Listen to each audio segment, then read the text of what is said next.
Une histoire personnelle, des émotions fortes, un récit où chacun peut s'identifier.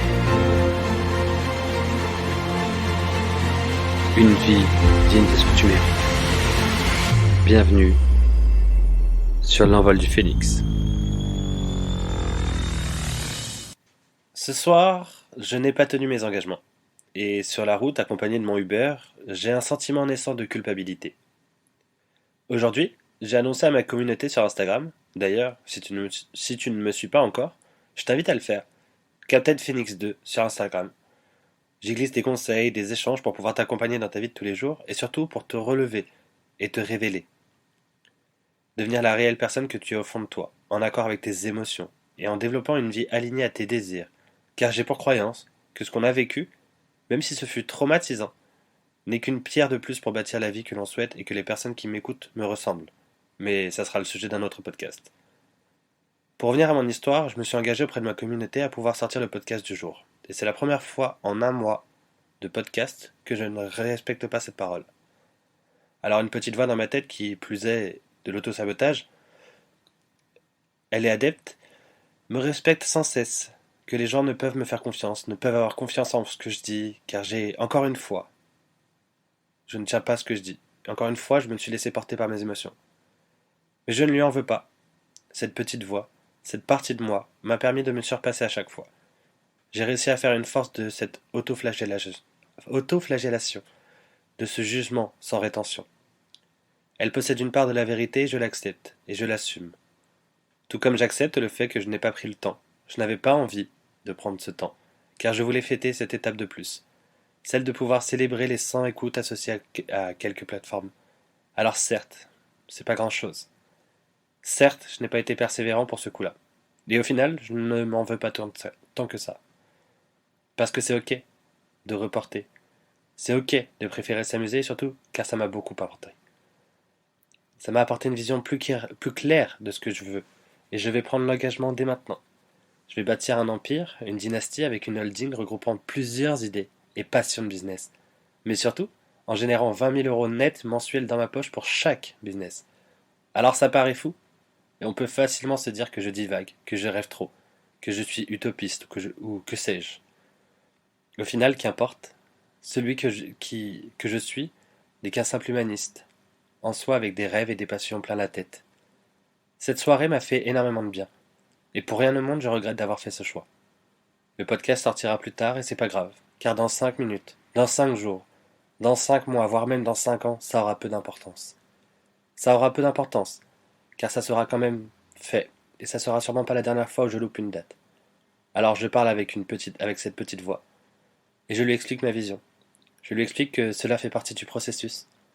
Et si cela t'arrive, prends le temps de te demander si c'est cette petite voix qui dicte ta vie, ou si c'est juste une création de l'image que tu te fais des autres. Car au final, la culpabilité n'est qu'un retour au regard des autres. Et ce rappel me permet de travailler en profondeur.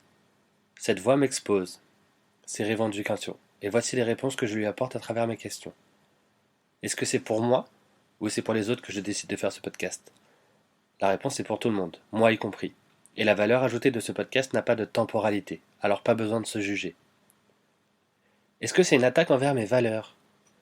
Non, car je reste intègre à ma valeur d'apprendre à me connaître et à vivre en accord avec mon potentiel intérieur. J'apprends à me connaître à travers ce que je traverse, à travers ce que j'expérimente.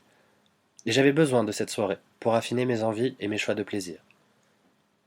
Est-ce qu'on va me porter préjudice pour cet affront? Eh bien non, car celui qui ne comprend pas ma vision n'est pas prêt pour m'écouter, n'est pas prêt pour s'accepter comme il est.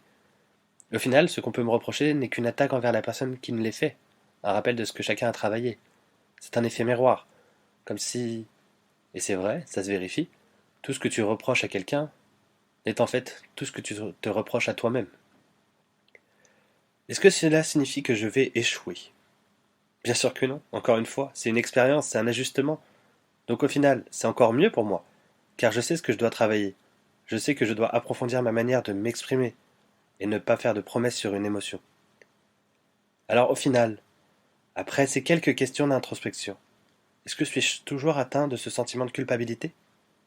pas le moindre du monde. Et j'ai donc transmuté cette pensée, cette énergie négative, en un événement positif pour moi. De par l'écriture de ce podcast, de par la théorie et l'expérience qui en ressort, de par ce petit pas vers l'accomplissement de qui je veux devenir. D'ailleurs, note à moi-même, je dois prendre le plaisir à bosser sur ma vision et pouvoir le détailler. Pour cela, j'ai fait un investissement pour apprendre un aspect du Human Design qui m'appelle énormément, les variables. Et donc plus précisément la variable de la manifestation qui me permettra d'expérimenter cela. Et lorsque j'aurai réussi, j'ai déjà une idée de formation notée dans mon téléphone qui n'attend que le retour d'expérience pour émerger. Alors ce soir, je me sens inspiré. Il n'est pas impossible que j'écrive plusieurs podcasts et pour ça encore une fois, je m'en remercie. Chaque jour, je suis de plus en plus en gratitude pour ce que je mets en place, pour la vie que je crée, et pour me réécouter dans 5 ans en me disant que, au final, j'ai réussi. Et je sais que tu peux le faire toi aussi. Il te suffit d'y croire, il te suffit de croire en toi. Si tu n'y crois pas assez, je peux t'y accompagner, t'aiguiller, car c'est un chemin long, quand on l'expérimente seul de son côté. Enfin bref, là n'est pas la question.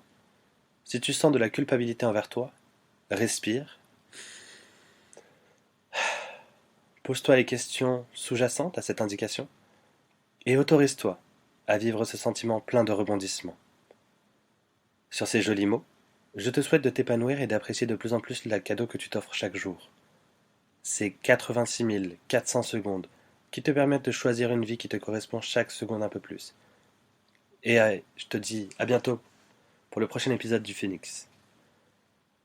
PS, n'oublie pas, la culpabilité n'est qu'une projection de ton mental, n'est qu'une projection de ton ego qui essaie de te protéger, qui essaie de te dire tu ne fais pas ce que tu as dit, tout ça. En fait, tout ça, ce n'est qu'une façon de ton corps d'exprimer quelque chose qui n'a pas été entendu, une valeur qui n'a pas été respectée, un engagement.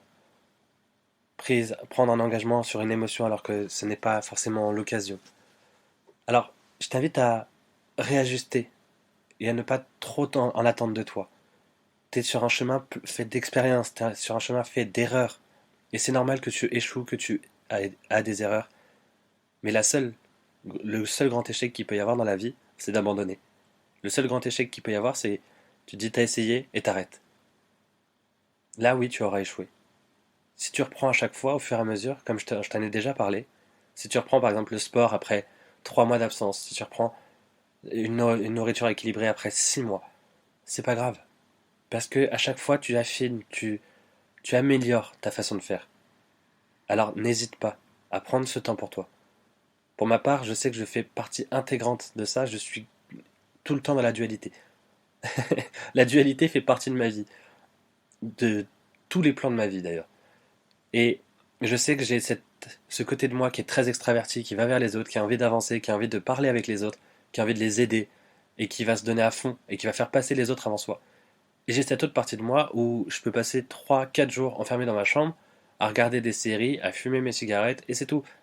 Et c'est ok, parce que c'est ma façon de faire, c'est mon énergie, je suis le modèle ermite, le 6-2 en Human Design, donc si tu ne connais pas, je t'invite à aller te renseigner. Mais le 6-2, c'est quelqu'un qui va expérimenter énormément et qui va avoir cette phase d'introspection, qui va pouvoir, ok, se poser, se dire, ok, qu'est-ce que je veux? Est-ce que ça m'allait? Oui, ça m'allait, mais j'avais pas aimé la façon de faire. Ok, je peux modifier, je peux faire ci, je peux faire ça. Et en fait, tous les chemins 6 ou 3 en Human Design sont toutes les personnes que je vais accompagner parce que c'est des personnes qui vont expérimenter, qui vont échouer énormément. Et je suis un as dans le fait de se relever après chaque échec. Je me relève quoi qu'il arrive, et je sais que tu en es capable aussi. Donc, ne culpabilise pas sur un événement, relativise, et prends conscience qu'on avance ensemble. On fait des expériences, on expérimente, on échoue, on rate, et on apprend surtout. C'est ça le principal, c'est que dans l'échec, on apprend. Dans la culpabilité, c'est qu'un moyen de nous dire, ok, on peut mieux faire. Pareil pour toutes les émotions, et ça c'est cool. Alors à très vite pour un prochain épisode de l'envol du Phénix.